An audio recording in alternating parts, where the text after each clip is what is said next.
just trying to change the world here, people. Oh, really? The Facebooking and the tweeting and the Instagramming, all that would not exist without our understanding of science. So it's amazing how you do that as an insult. You mean true for you is different from true for anybody else? Yeah, absolutely, because I can't Something's either got to be true or not. I can't, no. Well, good evening, ladies and gentlemen. This is Andy Cowen, your host for ORly Radio Show 60. My God, I've done this 60 times already. For Friday, May 29th, 2015. I'm going to call this the lightning round because all you've got is me. Okay, so why are you here? Well, this is ORly Radio, where we dismantle the current events for your edutainment through mostly rational conversations, which you're not going to get tonight, that will make you go, oh, really? And I am your host, Andy Cowen. Errata from last week. We didn't really have a whole lot of feedback from last week other than, oh my, what the hell happened? I'm not going to just go into that this week. We're still working some things out, which is not the reason why that I am doing this solo. So that is mostly technical difficulties and just my desire to run a quick show and get it done. But if you find that I make mistakes this week or any other week, please send me a note at orlyradiopodcast@gmail.com. That's ORLY radiopodcast@gmail.com. You can also phone it in 470-222-6759. That's 6759. Alrighty, let's see here. What do we have? What has happened over the week? Well, the EPA has proposed to cut the mandate on renewable fuel standards, which I'm not really sure whether or not that's a good idea. Out on Circa, which is if you do not have the Circa app on your phones, I highly recommend it. Basically, what they do is they kind of do what I do, which is cobble things together from multiple articles and digest it down to something smaller for you. They actually get paid to do it. So I'll give them that. Anyway, what they had to say about this, the Environmental Protection Agency has been working on publishing the final 2014 renewable fuel standards. After more than a one-year delay of offering rules for renewable fuels, the EPA proposed cutting their quotas on May 29th. That would be today. The EPA proposed that corn ethanol levels should be set at 13.4 billion gallons this year and 14 billion gallons for 2016. The quota for biodiesel would increase to 1.7 billion gallons this year and 1.8 billion gallons next year. They reiterate the issue to the final. They reiterated to issue the final standard by November 30th. Now, this is obviously taking them quite a long time to get this going. Why exactly seems to be a little bit, well, it's all political. They've got several different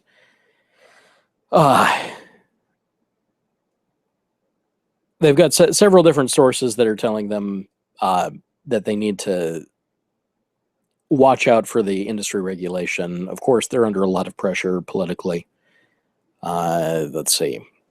Bob Darbelnet, president and CEO of AAA. What is AAA? AAA. The American Petroleum Institute? No. The American Fuel... No.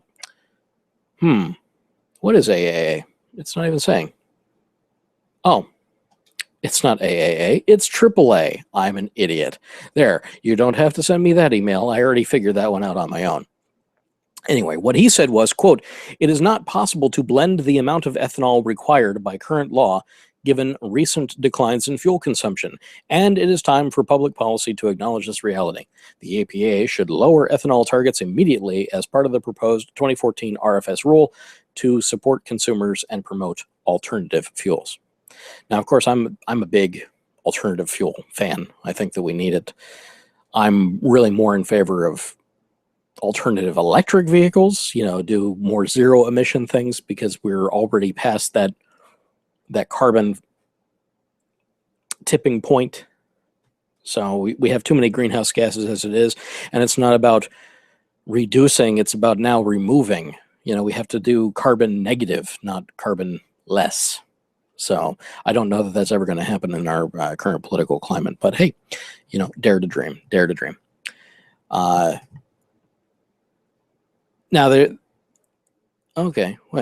Unwise and unworkable. Senators Pat Toomey and Dianne Feinstein, so we have a Republican and a Democrat, both introduced a bill in late February to remove the corn ethanol mandate in the RFS because, as they describe it, it's unwise and unworkable. So I'm not in favor of using corn for it. I think that we can do a lot better with it. Corn doesn't seem to be the right fuel of the future, even though that I do have several friends that really love running pure ethanol, E85 in their vehicles to get a little more extra horsepower. Of course, I don't know what that's going to do to their engines, but that's their problem. All right. In other news, Google unveils Project Soleil, a radar-based wearable to control anything. Get this. Project Soleil is really radar that's small enough to fit into a wearable like a smartwatch. The small radar picks up your movements in real time and uses the movements you make to alter its signal. So imagine that whole scene from Minority Report where he did put on a couple gloves and things like that and some goggles or whatever, and then he's manipulating things on the screen. Now, all of those little movements, even like little finger twitches and things like that, they would possibly be picked up by this Project Soleil. So we're one step closer to actually having real gesture-based interactions. And if it's a fine enough radar, having it on your wrist in one of the Android watches could potentially mean that you could just kind of do twitch interfaces where you're moving your fingers in a certain pattern and you get your phone to do whatever you've programmed it to do. Pretty slick, pretty slick. All right. In weird news, if you happen to know some middle schoolers out there, there is an interesting new thing. Although I'm not really sure how new it is, I'm not really up on these things. The Charlie Challenge.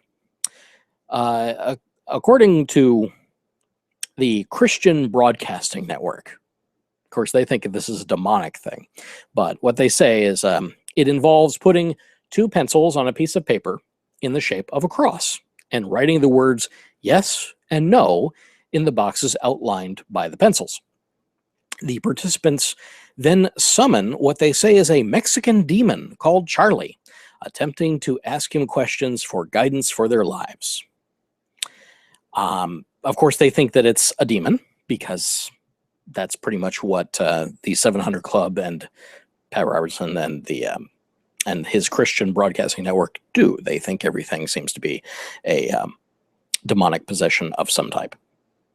Who knows? It's plain weird. And it has been, it's been likened to the that whole Bloody Mary thing where you say Bloody Mary 3 times in a mirror and, oh, she appears in the mirror or whatever and tries to kill you. That kind of thing. So it has been freaking some kids out because, well, kids kind of like to be freaked out. Some of them don't react too well to it after they have been. So it's going to be one of those things that if you hear about it, hey, get your kids to talk about it, talk them through it, and see what they actually think about it. Could be interesting. I don't think that it's actually demonic possession, by the way. I think we're probably safe from the demons. And with that, I think we're going to hear a word from our sponsor.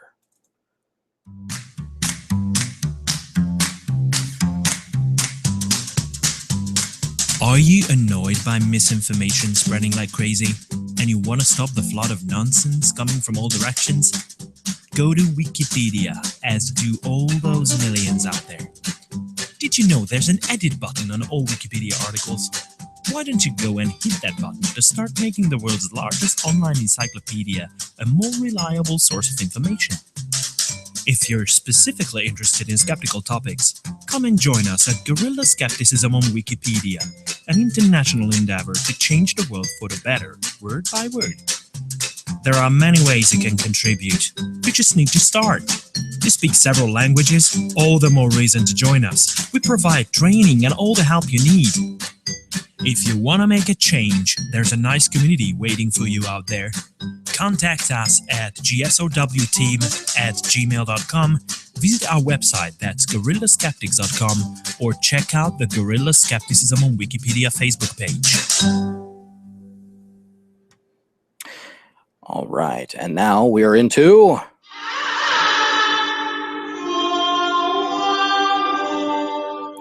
the good. And of course, this is good if you happen to be a developer.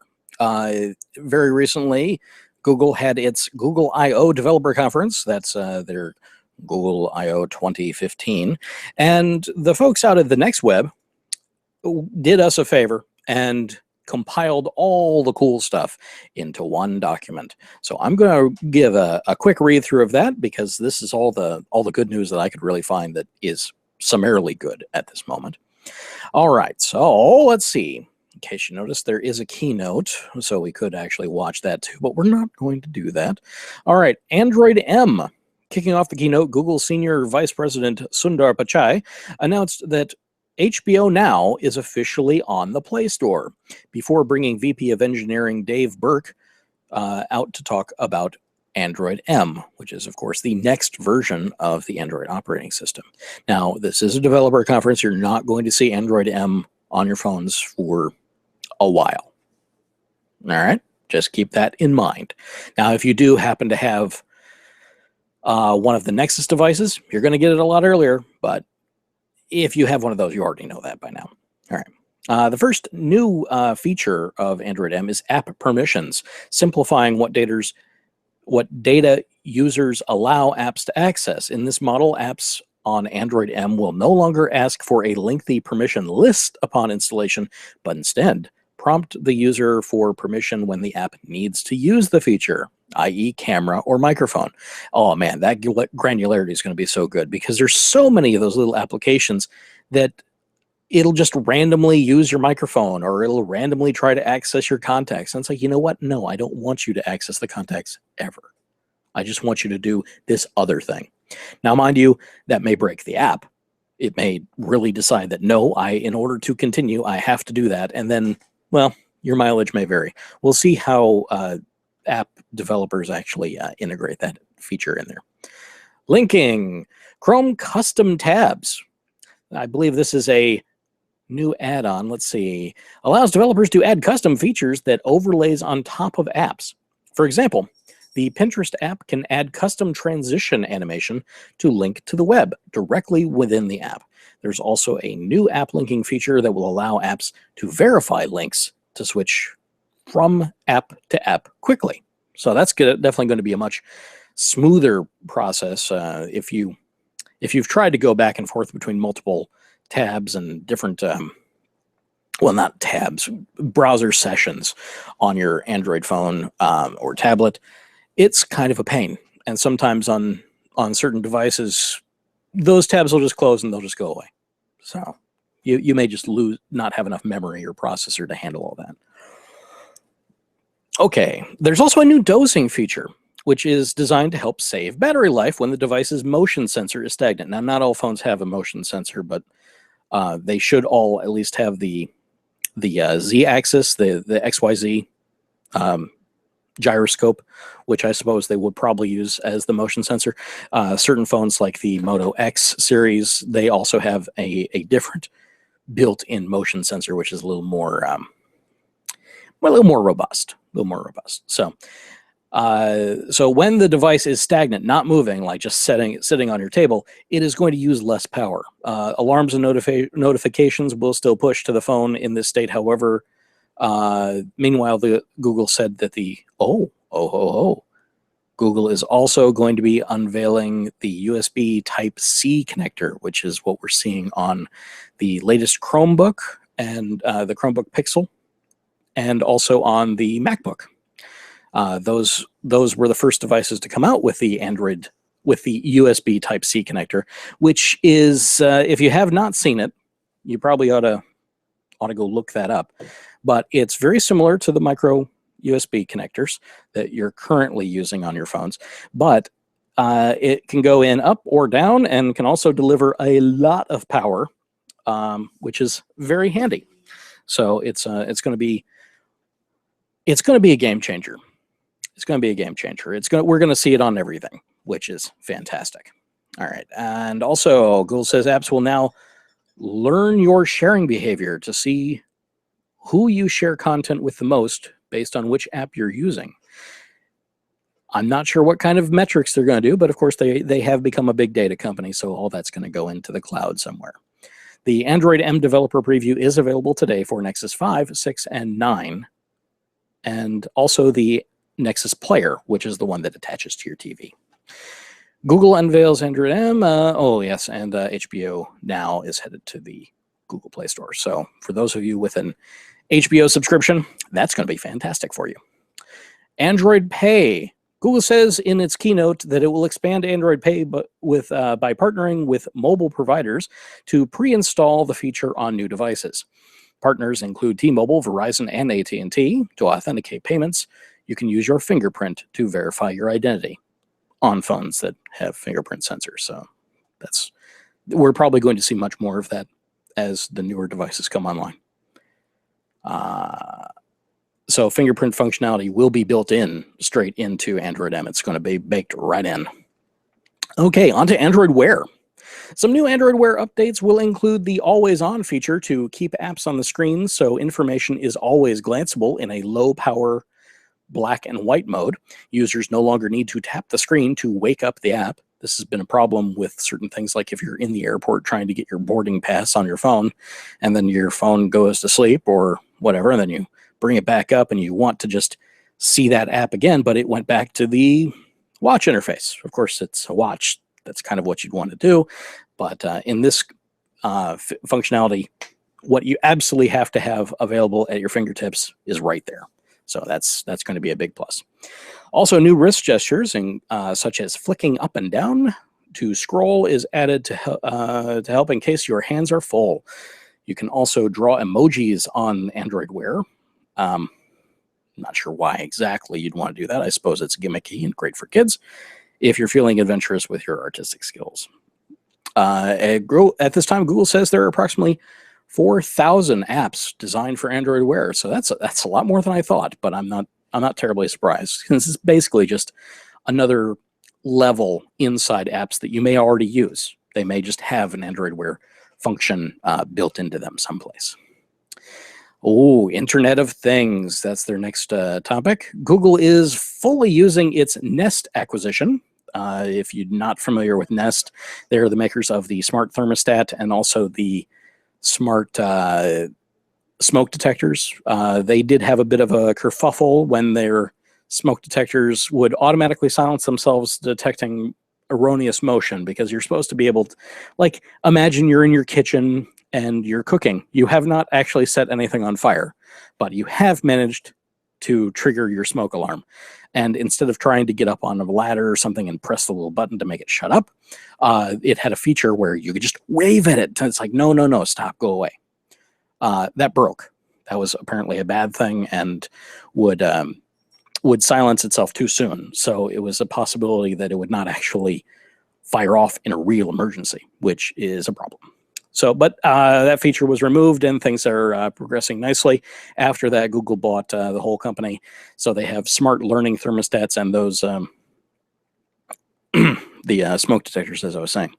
Those also integrate with things like the Smart Things Hub for home automation. So it's using the Nest acquisition to step into the Internet of Things market by announcing Project Brillo, its own operating system for IoT devices, Internet of Things. Brillo is derived from Android to provide low-power wireless solutions that can easily be scalable to all types of Android devices. I wonder what that's going to be. I'm going to have to look into that because I'm getting into this home automation thing. It's also using its own language named Weave to communicate between the Brillo OS, a device, and the cloud. Weave is available across platforms. Brillo will launch in developer preview in Q3. Weave will come out in Q4. I'm not sure what I think about that. It should be very interesting. I know that the Smart Things Hub, which if you're out there and following some of the stuff that I do, you'll see that I've had a couple posts in the Topic Tuesday variety of Internet of Things, the smart home features. And I've got the Smart Things Hub, which runs both Z-Wave and Zigbee protocols. Of course, this may be, not something you're very interested in which case, fast forward. Basically, there are two protocols. Zigbee has been around longer. Z-Wave has been around not as much, but it's had a very rapid adoption. I believe both protocols allow for a mesh networking, so one can basically repeat the signal to a further off device, and they can do all sorts of things. I've got thermostats, smoke detectors. I have a smart lock, bulbs. You name it, you can probably automate it through the system. It's kind of clunky. I'm not terribly pleased with the interface, but it does allow me to do a lot of things, and it has integration with another wonderful program website, If This Then That, IFTTT, and that allows me to do a lot of automated things. Like every time my lock is locked or unlocked, it actually sends a notification to a Google spreadsheet, so I can then look back and say, oh, good, somebody's home, or, oh, why did my door open? Things like that. All right, so I will be definitely taking a look at Brillo and seeing where that goes. Okay, Google Now's now on tap. What does that mean? Make your smartphone more smart. Google says it's working to make Google Now even more contextual by learning your behaviors, habits, and lifestyles. I thought it was already doing that. Anyway, to assist you in your daily life, Google Now wants to provide proactive answers, such as estimating how long ride lines are when you arrive to Disneyland or where you parked your car. To do, teased a Now on Tap feature that will gain context based on what you're looking at on your screen. For example, if Google Now knows you are traveling to San Francisco, it can provide your boarding pass upon your arrival to the airport, give you an option to order an Uber when you've landed, or give you an option to order groceries when you're en route. Well, that's kind of handy. In other examples, you can listen to Skrillex on Google Music and pause to ask Google, what is his real name? And it will know you mean to ask about the artist you're currently listening to. That could be interesting. The final demo includes a text on Viber that mentions dinner at a restaurant. Oh, so it's integrated with Viber. That's interesting. Viber is another one of those. It's a chat client that is very popular globally. It also allows free mobile-to-mobile calling or app-to-app calling. So you can do, I think you can do video as well as voice. But it's all free, and it has a big following. So it's kind of takes the place of like Yahoo Messenger or AIM or even Google Messenger at this point, which is now Hangouts, of course. So I know they've been integrating an awful lot of apps. That surprised me. I didn't know that. Okay, so if a message from Viber or wherever else comes in mentioning dinner at a restaurant, and Google Now opening Open Table with the page of said restaurant open and ready for reservation. So basically it's trying to really do predictive behavior with context based on your actual life at the time, which is very nice. Though a lot of people are going to think this is invasive, it's not. These are all signals that you're giving to the phone. If your email came in through Gmail, yes, they are scraping that for contextual information so that they can provide things like this.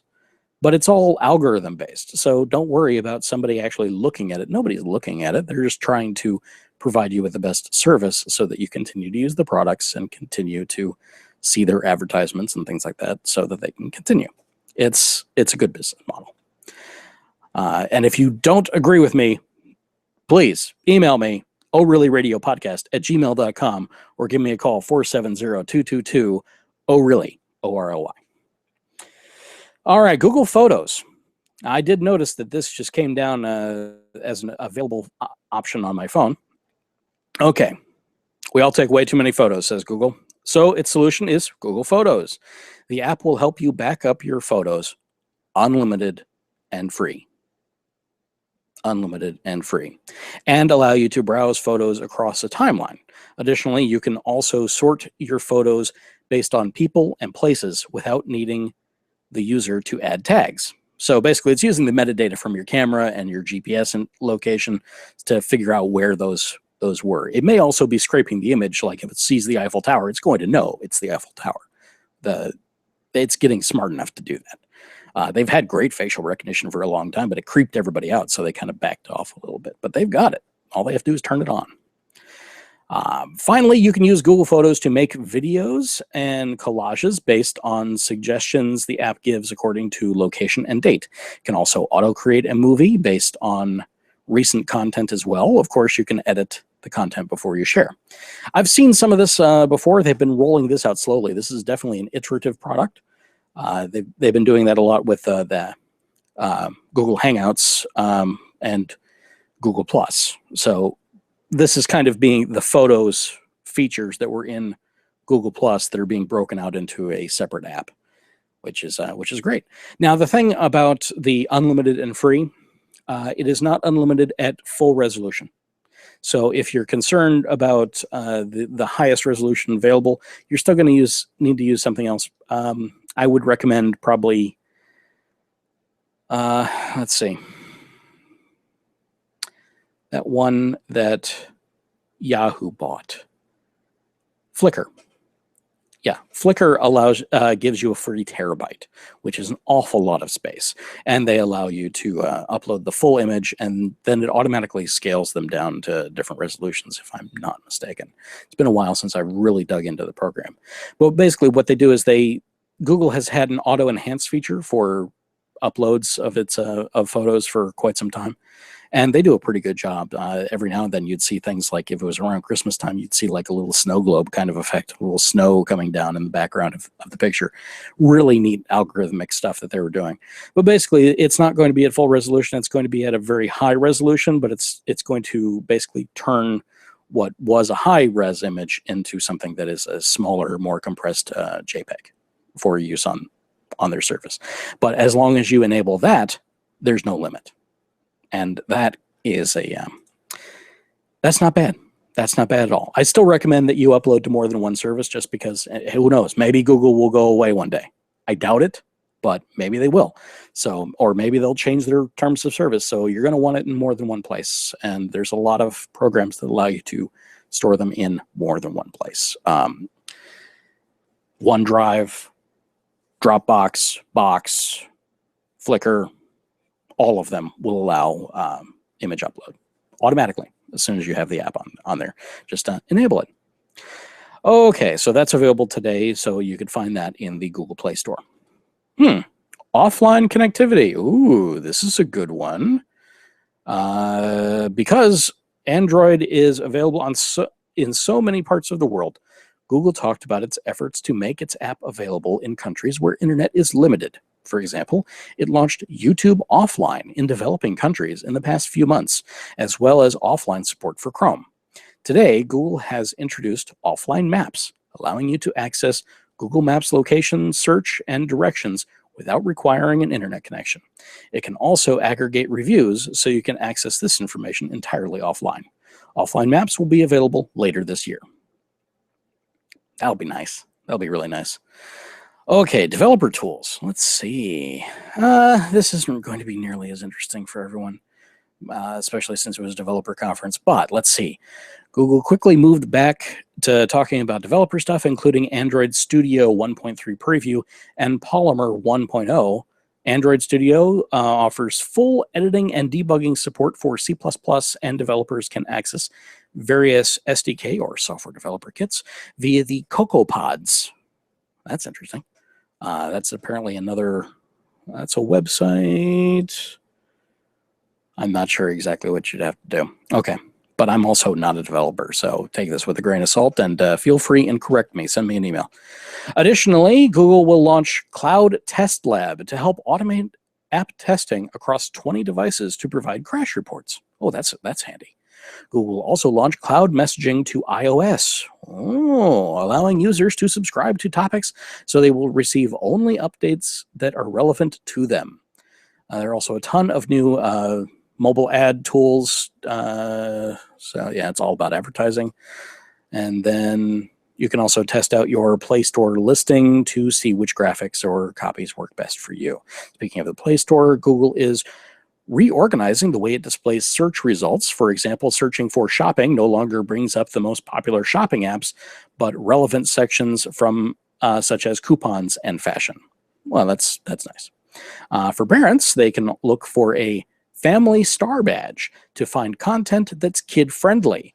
They can even look for popular children entertainment characters and search for related content. That's great. That's good. Given that I'm a dad, it's a thing. Android Nano Degree. Google announced a partnership with Udacity, U-D-A-C-I-T-Y, Udacity, to offer a 6-month course that teaches them all things Android. The course costs $200 per semester to obtain what's called an Android Nano Degree. Well, that's interesting. I guess that would be very handy for budding developers that want to get into the biz. And if you do, hey, how about you build an app for me? I'd love it. Actually, I do have several ideas for apps that I would really love, but that's another show. All right, and virtual reality. Oh, okay. Android, no. Announced during last year's conference, Google announced that the Google Cardboard SDK, software development kit, for Unity, one of the platforms, will now support iOS. It's got an improved viewer as well and is overall easier to assemble. Now, Google Cardboard, for those of you that were not aware of what they were doing, quite literally, there's that word literally, so if you're doing the drinking home at home, take a shot. Basically, they have a box, a little cardboard sheet that has patterns. You fold it together and Velcros and has little magnets in it. And once it's together, you then slap your phone inside and it is a VR headset. So you're looking directly at your phone screen in a more immersive environment. It does have a cutout for your camera, so it allows for a augmented reality as well if you're using the camera features. So it's expanding on that. It was really a joke, at least kind of a joke. Everyone thought it was a joke last year at I/O, but now it has continued to develop, and it is a cheap way to get into it. There were many different rigs, the Oculus Rift, and well, that's the only one that I can name right now, but there are others out there that were trying to get into this, and they had a different view, and they weren't using a phone to do it. They had their own proprietary stuff, but this allowed you to use your own stuff, and it was a very novel approach. So it's pretty cool. It's pretty cool, and it looks like they're continuing it. There's a new Expeditions VR program that lets teachers control virtual field trip destinations from a tablet and allows students to explore new places from a Google Cardboard VR system. Finally, Google announced Jump, a camera rig system that will allow anyone to record VR video. Essentially, it puts a camera, any camera you'd like, in a ring to record in 360 degrees. Google also partnered with GoPro to sell a jump-ready camera rig this year. YouTube will support jump videos with non-stereoscopic videos available to try this summer. That's going to be pretty neat. So you're actually going to have VR content on YouTube. That's pretty slick. And that's all that we had to discuss there. Whew, that was a mouthful. That was a lot. So with that, let's hear about our Fallacy of the Week.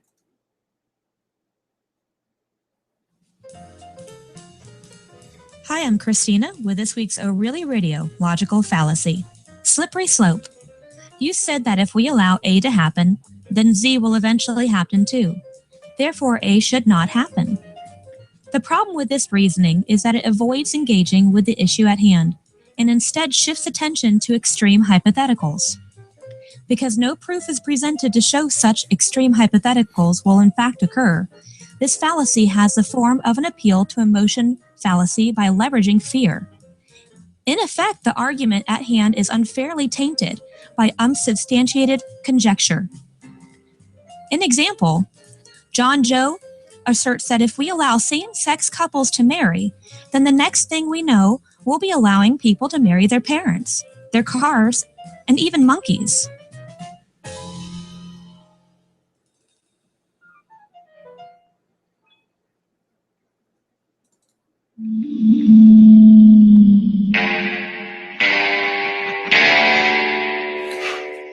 Thank you, Christina. And now we are into the bad. Now, something that came across my feed was a rather unexpected thing.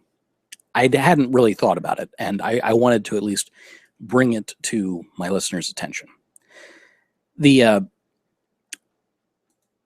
food manufacturing and processing business is dangerous. And in 2012, Bumblebee Tuna and they have to cook the fish itself. So the tuna that is actually in the cans is not completely raw. Okay, so they have very large ovens. Like in this particular case, it was a 35-foot oven, and Jose Molina, who is a 62-year-old repairman, was working in the oven fixing something. Not sure exactly what was wrong, because unfortunately it was that, or he had just fixed it, as two other employees did not realize that he was inside the oven and had put 12,000 pounds of tuna in the oven and then closed the door with him inside. As the oven reached a rather low but still deadly 270 degrees, he expired. So his body was found later by another plant employee. This is very sad, of course. There was an investigation filed, and basically they have been. It's not murder. It's it would kind of be like a manslaughter thing. But it's former safety manager Saul Flores and the director of plant operations Angel Rodriguez, who still work at the plant, were each charged on April 27th with 3 felony counts of committing an occupational safety and health violation that caused death, and Bumblebee Foods was also charged with the same counts. So District Attorney Jackie Lacey said, although the Bumblebee investigation began in 2012, this case represents our commitment to protecting workers from illegal and potentially deadly on-job practices. If convicted, Bumblebee Foods could face a fine of up to $1.5 million. Conviction for Rodriguez and Flores could mean a prison term of up to 3 years or up to $250,000 in fines each. All 3 are scheduled to be arraigned May 27th. So that was just a couple days ago, but I have not seen what the... Oh, wait. Hang on.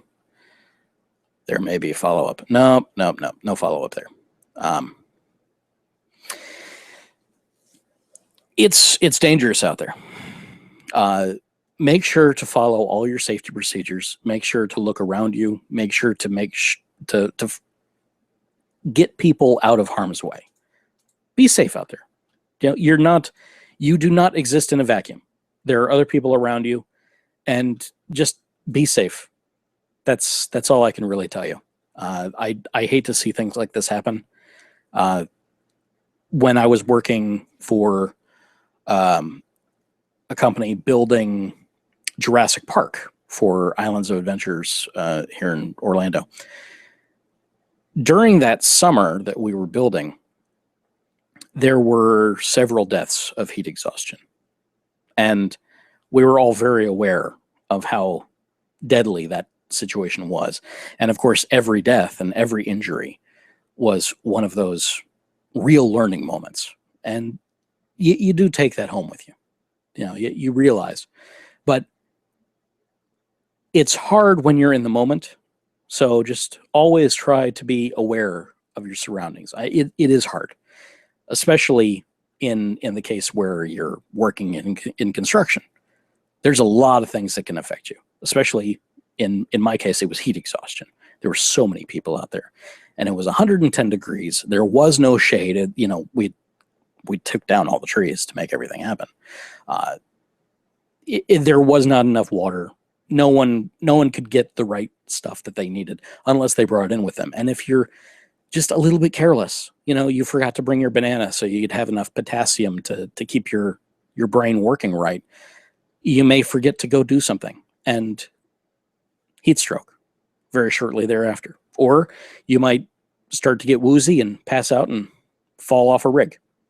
And yes, there are safety lines and things like that. But something I found interesting, I was in an arrestor vest, which it's a 5-port harness, and it has a strap on the back, and that strap you would then attach to a safety line. And that safety line was about 6 feet. And then at 6 feet, it then had an arrestor, a descent line, basically. It would come out more slowly to slow your descent slightly of another 4 feet. Here's the fun part. You had to wear this at any time you were over 6 feet high. It's not going to do anything. You're going to bounce. So not all the rules make the best sense, but you have to use your own common sense. And you have to then also take care of other people. If somebody's having a hard time, they're overloaded, they're trying to do too much, help them out. Take smaller trips, work smarter, not harder. Because I know that we all tried to do more and, trying to be a good employee. And of course the machismo out there on a construction site, for instance, is palpable. It's a big force, and everyone's trying to outdo the other one, and it's stupid. It's absolutely ludicrous, and it hurts people, and it causes real distress and sometimes death. So take that as you will, and enough of that. Now, on to something a little funnier, but funny in the no, really, you're kidding, right? Volvo self-parking car hits people because the owner didn't pay for an extra feature. Yeah, kind of funny. Last week, a gossip blog based in the Dominican Republic called Remochla published a disturbing video of what it said was a self-parking car accident. A group of people stand in a garage watching and filming a gray Volvo XC60 that backs up, stops, and then accelerates towards the group. It smashes into 2 people and causes the person filming the video with his phone to drop it and run. It is terrifying, according to this particular blog. We reached out to Volvo for answers about what went wrong here, and the company's response was also a bit disturbing. Volvo spokesperson Johan Larsson explained that the video is mislabeled. He said the car is not attempting to self-park. It seems they are, quote, it seems they are trying to demonstrate pedestrian detection and auto braking, said Larsson by email. Unfortunately, there were some issues in the way the test was conducted. The main issue, said Larsson, is that it appears that the people who bought this Volvo did not pay for the, quote, pedestrian detection functionality, which is a feature that costs more money. Quote, the Volvo XC60 comes with city safety as a standard feature. However, this does not include the pedestrian detection functionality, said Larsson. The city safety system kicks in when someone is in stop-and-go traffic, helping the driver avoid rear-ending another car while driving slowly or under 30 miles per hour. I would think that a little software feature like that, you've got it. Why are you going to pay extra money for it?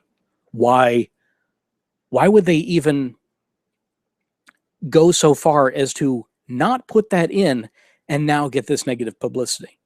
That doesn't make any sense to me. The pedestrian detection feature, which works using radar in the car's grille and a camera located behind the windshield, has been around since the mid-2000s. I did not know that. And even started detecting cyclists in 2011, but it costs approximately $3,000, according to IEEE, which is the International Electrical Engineering. What is that? I will tell you now. I will try to tell you now. Advanced technology. Oh, about.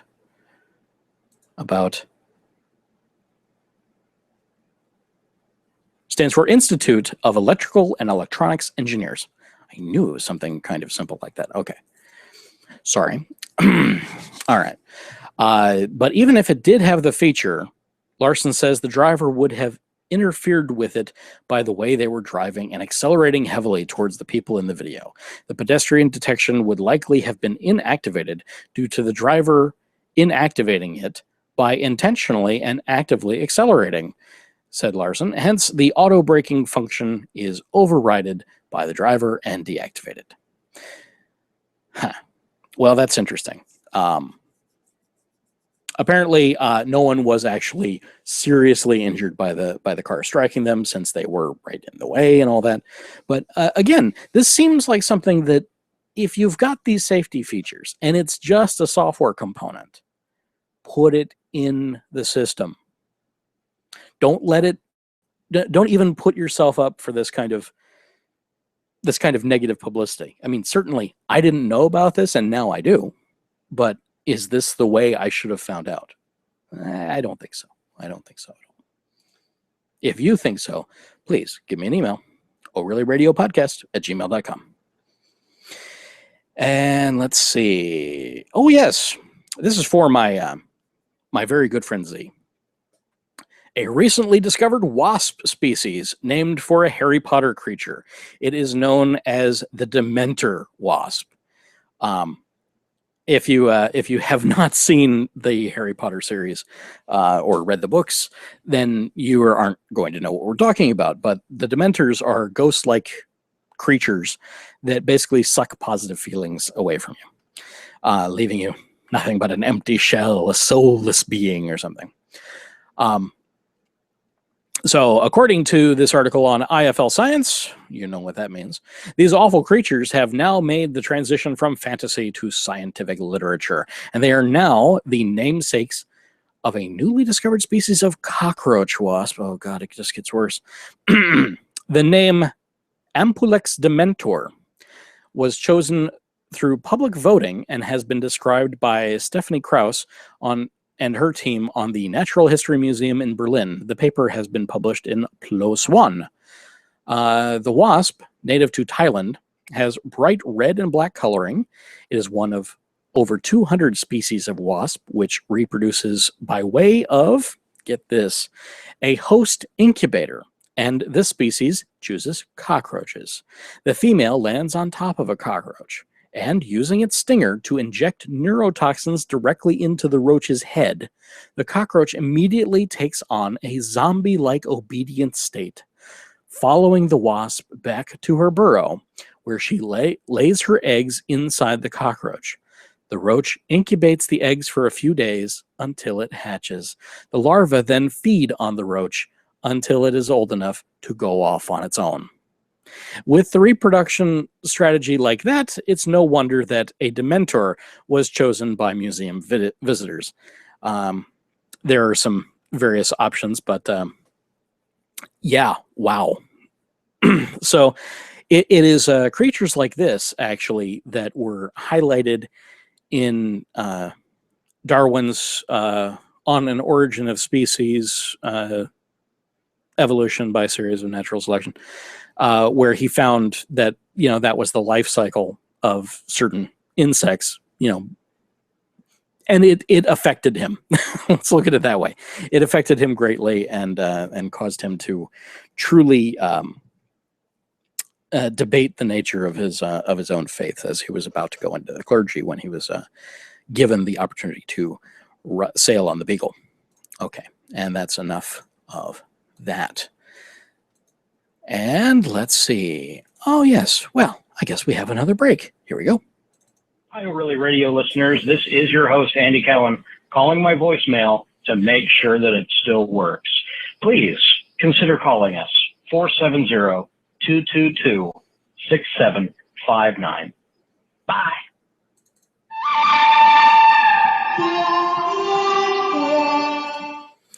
Okay, on to the ugly. I'm not going to spend too much time on it because really, I think most of us have already kind of lived it. But it's the Patriot Act. Yay! No, boo, boo, boo, boo. Okay. It is coming up to where the Patriot Act has to be, it either has to expire or has to be voted in to continue. And there's a certain subsection of the Patriot Act, I believe it's section 215. Let me see if I can find that, just so that I can speak intelligently on it. And I'm not finding it there anyway. So, anywho, the Congress has to deal with it, and in order to raise awareness, the Fight for the Future Foundation has created a little campaign with a hashtag #IFeelNaked, and this stems from several reports of the NSA spreading around nude pictures that it was able to acquire through unencrypted emails and things like that, as it was sucking them all in for spying on citizens, basically. So we are vulnerable. For instance, right now I'm on webcam. It's very possible that all of this is all being sucked into a giant data center somewhere where the water is inexpensive and the power is cheap. But there are pictures of scantily clad men, women, and well, the occasional puppy dog I see in here with the hashtag #IFeelNaked, and this is to kind of shame Congress and the NSA of the mass spying. To quote the website, "It's like a strip search online. We should never, ever have to worry that the government is watching our private moments. Congress should be ashamed that they want to see our naked photos, so we're putting up plenty of them to make sure they are. Join the protest with your photos with the hashtag ifeelnaked.org." Actually, there's a website, ifeelnaked.org, and then add your photo. And, oh, can't add a photo? Contact Congress instead. And there's a handy little website. Oh, and I have stumbled into it. Okay. The email body that they'll have here for Fight for the Future is, please overturn Section 215 of the Patriot Act and Section 702 of the Foreign Intelligence Surveillance Act.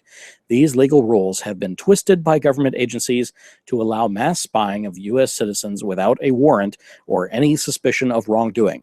The so-called USA Freedom Act would only make matters worse by creating new legal loopholes for the NSA and law enforcement agencies to collect even more data on millions of Americans.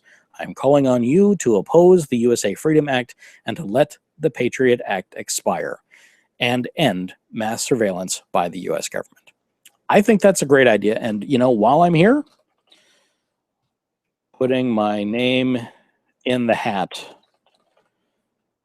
right now, because the Patriot Act is renewing as soon as tomorrow. Most likely, they're going to go through and do much of this over the weekend, but who knows what they can actually do these days, since they've been purposely putting themselves in massive gridlock for the last 7 years. And email Congress. Oh, and of course, there's also a call Congress, but I'm going to skip that step because we don't need to do that right now. Though maybe I should. No, too late. I already clicked away. Okay, so I highly recommend go ahead and follow the links in the show notes, which are available at orlyradiopodcast.com under show 60, under the ugly section where the Patriot Act is coming, And with that reminder, that'll take you out to the Daily Dot. But you could also do ifeelnaked.org. In fact, I'm going to put that link in there right now. So that way you can go out there and you can be a part of this little movement and make your opinion known. Okay. Now, we're moving over to Texas now, because Texas is a funny place. Now, as you're probably aware, Texas has been undergoing a huge amount of flooding, and it's tragic. It's tragic that it's harming people. The land needs it, and certainly our aquifers need to be refilled. So it's good and it's bad. It's bad the way it's happening, but the land needs the water, so it's hard. Of course, also when it's uncontrolled like this, who knows what ends up in the aquifer? Hopefully the land is able to filter it out by the time it actually makes it to the underground reservoirs. But, well, here's the title. This is out on Politicus USA. Right-wingers claim Texas flooding caused not by climate change, but witchcraft and sodomy. Witchcraft and sodomy. Well, let's see. Who in Texas could possibly be... Oh, that's it. That's who it is. It's Brian Fisher, ladies and gentlemen. Brian Fisher. Let's see what he says with this video clip. What's on your mind? Well, I wanted to make some comments on the Texas flooding. The places that are underwater, Austin, Wimberley, San Marcos, Bastrop, and the Hill Country, Yeah. They're overrun with witchcraft and sodomy. If you go into those areas, you can just see it. And also Houston, they have a whole area that's like a Sodom and Gomorrah. It's Montrose Street. And then, they have a sodomite mayor. So if anybody says that Texas is being judged for its conservative values, or being judged and can even connect conservative values with it, that's very far-fetched, because here in the Brazos Valley, we're like between Austin and Houston, and we've had a lot of flooding too, but we're not underwater even though we're in a valley. You know what's different about the Brazos Valley is that we kicked out abortion. We don't have an abortion clinic, and the views here are pretty conservative.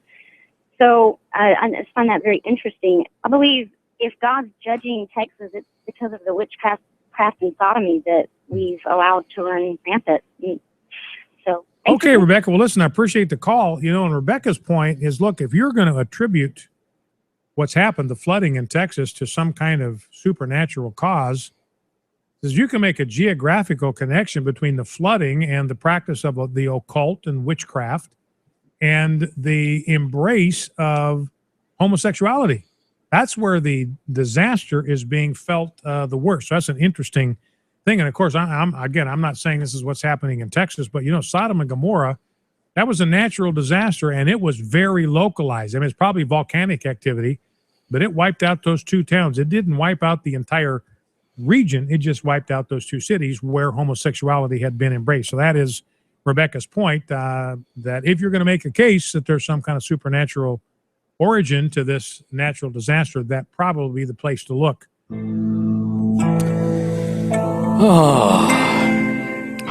So, yeah, Brian Fisher and his show are a never-ending source of fascinating things. Though he did actually sound slightly reasonable there, by insinuating that Sodom and Gomorrah was more like a volcanic incident as opposed to a specific deity's wrath in particular, though he's still proclaiming that that deity caused the volcanoes to erupt. So apparently, in his opinion, volcanoes are also caused by, what was that, sodomite mayors and rampant homosexuality. Really? Oh, really? I don't think so. The article here also likes to point out that, well, there's this little issue that in Genesis 9:11, God said, "I establish my covenant with you that never again shall all flesh be cut off by the waters of a flood, and never again shall there be a flood to destroy the earth. Well, at least the earth is safe, but he didn't say anything about Texas. So, with that, ladies and gentlemen, I really have very little else to say about what's going on there. It's really kind of funny, but hopefully all the people of Texas are getting the as best treatment, and recovery operations are underway, and our thoughts are with them. And with that, I believe we are done. Yes, we are. There we go. Oh, and irk. I forgot. When I'm doing things myself, I tend to forget things. I had a pick. Can't leave you without something that I actually like. And I had to replace my headset just recently. And I like to listen to podcasts. I know, big shocker, right? As I'm a podcaster. Of course, I also listen to audiobooks, tons and tons of audiobooks and podcasts, and even occasionally some music. So I have with me here, hopefully you can see this well, this is the Plantronics M70 Bluetooth headset. It uses Bluetooth 3.0, which is a pretty decent standard. It does have a on-off switch, dedicated on-off switch. It also uses the micro USB, the same power supply that pretty much all of my devices use these days. And it will pair with more than one phone, only up to two, or at least two devices. So you could use it for your computer or something if you needed to do like video conferencing or anything like that. Like I could even be doing this show over the Bluetooth headset, though I imagine the audio quality would not be as nice as it is right now. It does offer, get this, 11 hours of talk time in this itty-bitty little 5-gram package. It's pretty awesome. And it does have some advanced features. It actually talks to me a little bit. When I turn it on, it will say how much talk time it has, which is great. If you're not using it, it'll go into a deep sleep mode, like if it's not attached to a device, and then it will last a very long time. It will put itself into a deep sleep mode. And by a long time, I mean like 100 days or even longer. You can find this out on Amazon for a paltry sum of only $30. It's not as comfortable as the previous one. I had a M50, also from Plantronics, did much of the same, a little less talk time, a little less listening time in that regard. But this one works just fine, and it gives me that extra talk time. I found it had a weird gel piece on the ear, and I found that was pinching my ear a little bit, and well, that made it uncomfortable. So I've taken that off, so I just kind of loosely wear it on my ear. But it is sufficient for everything I need, and once it's like that, it just hangs on my ear, and it's so light I don't even notice it really. In fact, I did find myself actually looking for it once upon a time just today. So it's pretty good. Also, I've taken to just plugging my phone in and wandering about the house with it, and it gets an awful lot farther than other Bluetooth headsets I've had. So it's just a great performer all around. You could do a lot worse. So good stuff all around there. And now, there we go. Okay. All right, that's it for us tonight. We'll be back next Friday at 9:30 p.m. Eastern. In the meantime, the conversation should continue on the web. Head over to orlyrradio.com. That's ORLY radio.com for all the links right at the top of the page. And hey, do watch us live if you can, and go ahead and chat in the IRC. We didn't have any visitors today, but that's okay. If you've liked what we've done here, what I've done here today, you can help keep my lights on by going over and following the Help Us link on the webpage. And that will take you over to patreon.com/Cowen, C-O-W-E-N. That would be me. And that's patreon.com/Cowen. If that's too rich for you, I know that sometimes money is tight for all of us. You can contribute to the show with other ideas. We need corrections. Advertising offers are always nice. Unclaimed lottery tickets, hate mail, unsolicited advice, whatever you happen to have. Go ahead and email those to us at orlyradiopodcast@gmail.com or leave us a voicemail at 470-222-ORly. That's 6759. Also, hey, we've got a subreddit. You can post stories there. Upvote them, downvote them, whatever you like. And hey, wherever you found us, go back there and leave us a review. Hopefully a positive review. And because that really raises us in the rankings and grows our audience, which is always fantastic. And of course, hey, we've got the social media thing down here. Go ahead and follow us on Facebook, Twitter, Tumblr, Google+, and subscribe to the YouTube channel where you're going to find all of the stuff archived right there. Can't thank you enough for spending some time with me this evening. This has been ORly Radio, part of the Cowen Services Network. The music was created by Kevin MacLeod of Incomtech.com. Thanks, everybody. Bye-bye.